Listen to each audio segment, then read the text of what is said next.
الصوت العالي اللي بيرن في ودن الأولاد زي القنبلة، والإيد اللي بتتمد بدل ما تطبطب، والكلمة اللي بتطلع زي السكينة تقطع في القلب، ومحدش شايف قد ايه بتكسر، قد ايه بتخوف، قد ايه بتعلم في الروح.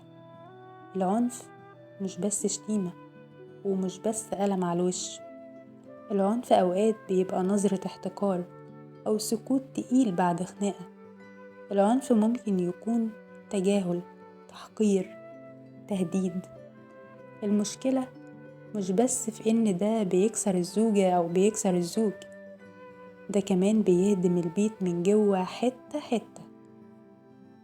الطفل اللي بيشوف أبوه بيرفع صوته على أمه، أو أمه بتزعق في أبوه، أو الاتنين بيكسروا كلام بعض، ده طفل بيتعلم إن ده الطبيعي، بيتبرمج على إن الحب بيساوي وجع، وإن الجواز بيساوي خناق، وإن الرجولة بتساوي الصوت العالي، وإن الست القوية هي اللي بترد الصعصعين.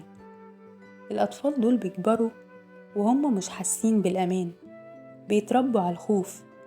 كل ما الباب يتفتح يخافوا، كل ما صوت يرتفع يرتعشوا، بيعيشوا في توتر دايم، وده بيدمر نفسيتهم، بيخلق قلق وتلعثم وانطواء، وساعات بيخليهم عدوانيين هما كمان.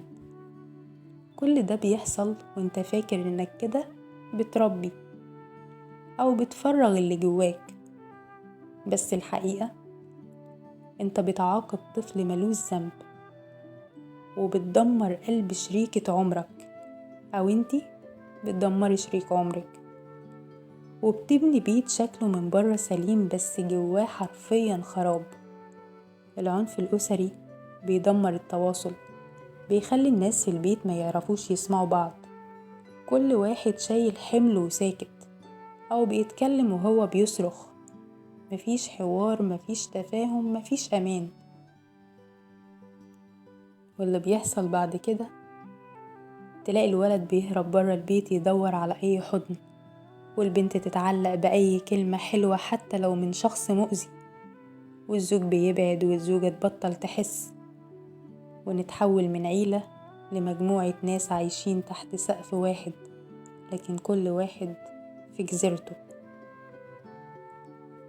نصيحتي ليكم، بلاش ضرب، وبلاش إهانة، وبلاش صوت عالي، وبلاش كمان تفتكر إن صوتك العالي إنك كده قوي. القوة الحقيقية في الكلمة الحلوة، في الصبر، في إنك تمسك نفسك وتختار تحل مشكلتك بالعقل مش بالإيد. لو زعلان اتكلم، لو متضايق خد وقتك، بس ما تخليش اللي حواليك يدفعوا تمن وجعك. خد بالك كمان إن الطفل اللي بيتربى ببيت فيه عنف إما هيكرر نفس السيناريو، أو هيتكسر من جواه ويعيش طول عمره بيصلح في اللي انت دمرته. حافظوا على بيوتكم مش بالعصبية، بالحوار، بالحنية، بالاحتواء، لأن العيلة مش مكان نختنق فيه، العيلة حضن، لو اتدمرت الدنيا كلها بتتدمر.